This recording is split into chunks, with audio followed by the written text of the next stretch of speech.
E aí galera, tudo bem? Eu sou o Rafa, esse é o canal Rafa Psi, trazendo conteúdo de psicologia para vocês.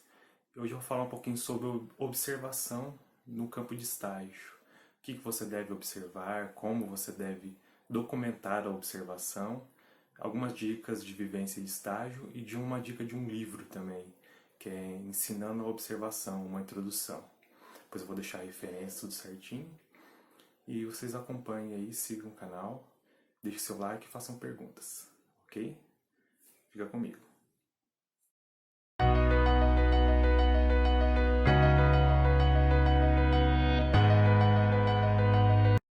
Bom, eu vou falar um pouquinho sobre a minha experiência de estágio. Lá eu tive 4 estágios básicos.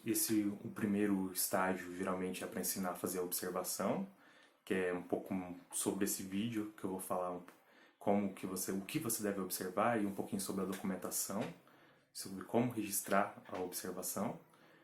E cada faculdade, na verdade, tem o seu esquema, tanto de observação, de como a forma de documentar isso, falar um pouquinho de uma forma genérica e como foi a minha experiência, para vocês terem uma base, pelo menos, para não sair perdido na hora de fazer a documentação, ok?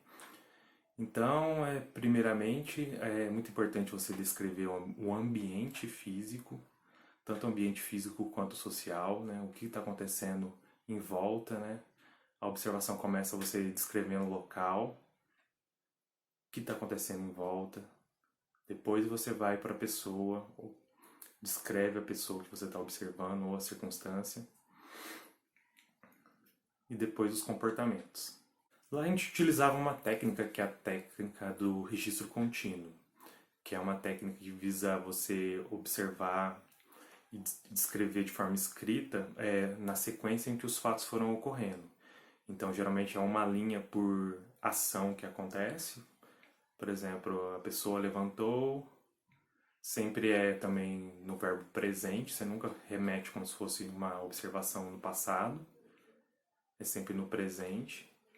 Por exemplo, você coloca, geralmente tem uma preocupação também em você omitir o nome das pessoas, justo por uma questão de ética, de sigilo.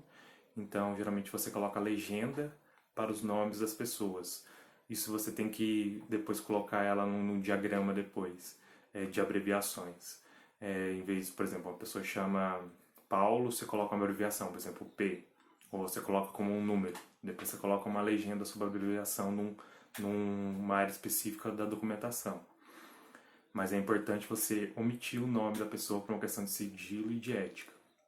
É importante você identificar o que está acontecendo antes de uma ação e o que acontece depois de uma ação. O que ele estava fazendo antes de se levantar, o que ele fez depois que se levantou. Geralmente a gente tem que se preocupar com 4 itens. O onde, que você descreve o local da observação. Você observa depois o quem, que é geralmente o sujeito que está sendo observado. O que geralmente você coloca os comportamentos e as circunstâncias ambientais. Você também e a preocupação com o como, que é a técnica que você utiliza para observar e para documentar o registro. Aqui eu vou falar um pouquinho sobre a técnica do registro contínuo, que é essa que eu comecei a falar, que é cada disso numa linha. Se é uma sequência de ações ao mesmo tempo, permanece na mesma linha. Geralmente tem uma preocupação também na hora que você vai documentar de não fazer inferências sobre estados subjetivos. Por exemplo, você não pode colocar que uma pessoa estava triste, alegre, cansada. Isso são estados subjetivos. Pelo menos não numa documentação de campo. Vai ter uma outra etapa da documentação que você faz um link, né, das suas avaliações subjetivas, das suas inferências, com a observação de campo. Então, na observação de campo, você deixa de lado essas inferências subjetivas. Você não pode colocar que a pessoa estava cansada, que estava feliz. Em vez de colocar feliz, você pode colocar que a pessoa sorriu, entendeu?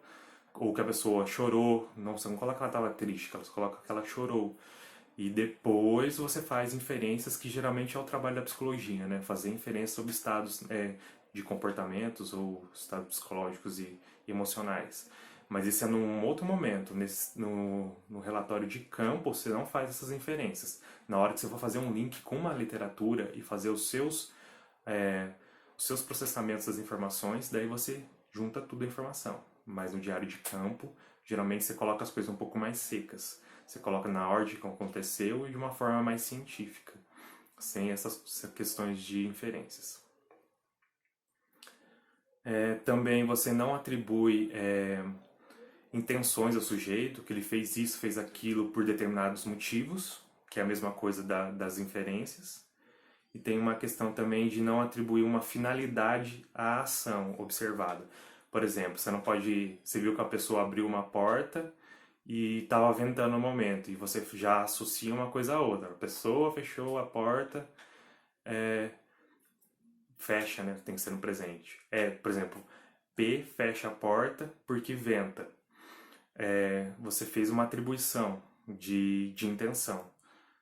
Só simplesmente anota no diário de campo que ela fechou a porta. Depois você pode colocar ponto e ventava no momento. Não uma ligação com a outra. Venta no momento presente. Depois vai ter uma outra área da documentação que você faz esse link com o diário de campo, com uma literatura e faz as suas inferências subjetivas. Daí você linka toda uma questão de observação que você vem fazendo, às vezes pode ser longitudinal, né, que você vem acompanhando, por exemplo, um grupo durante um certo tempo, ou pode ser observações mais pontuais, né, tipo um dia você vai fazer uma observação num parque, ou uma escola, ou um determinado lugar, isso depende do teu nível de observação de estágio também, e do professor e da faculdade.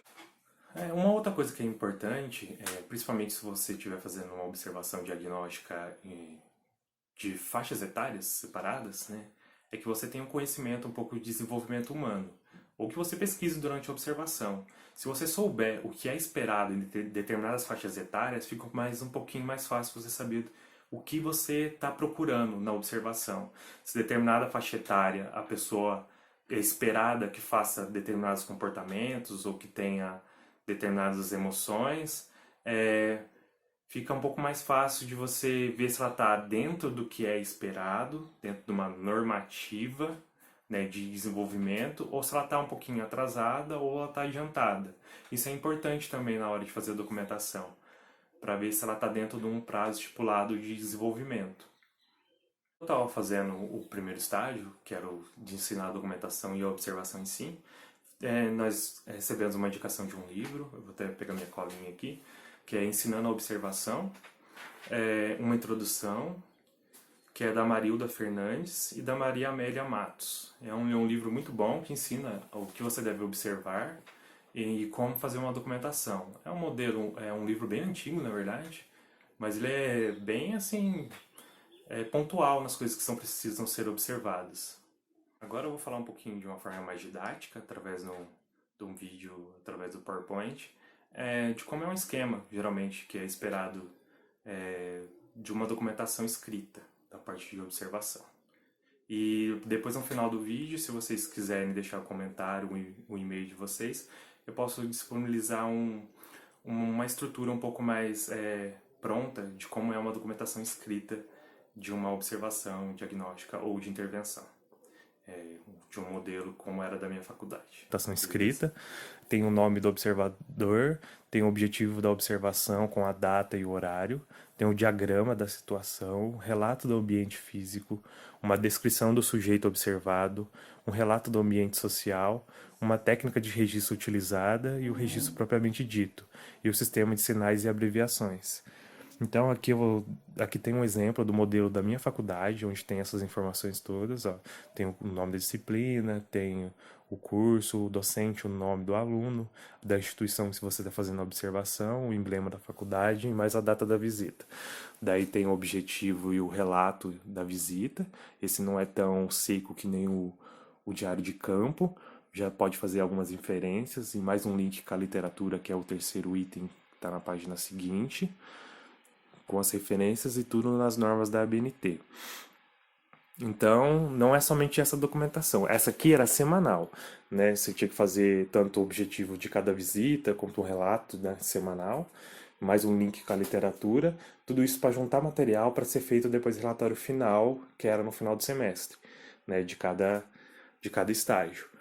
Então, também tinha o relatório de frequência, tanto de campo, né, que é quantas horas você ficou em campo, e daí a pessoa que era responsável no local assinava, tinha um contrato também que era batido junto com a faculdade, e mais a questão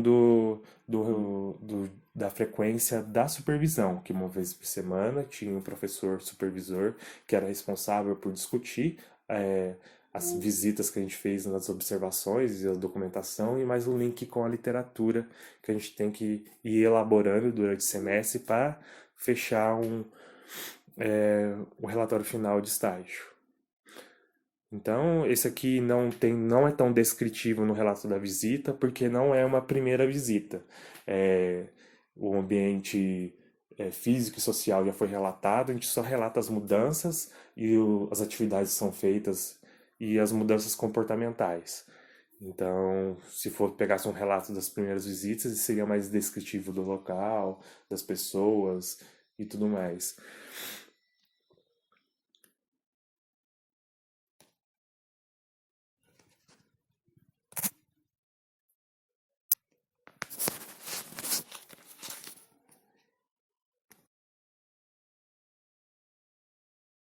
Bom, esse foi o vídeo, espero que vocês tenham gostado. Quem não é inscrito no canal, se inscreve, deixa seu comentário e até o próximo vídeo.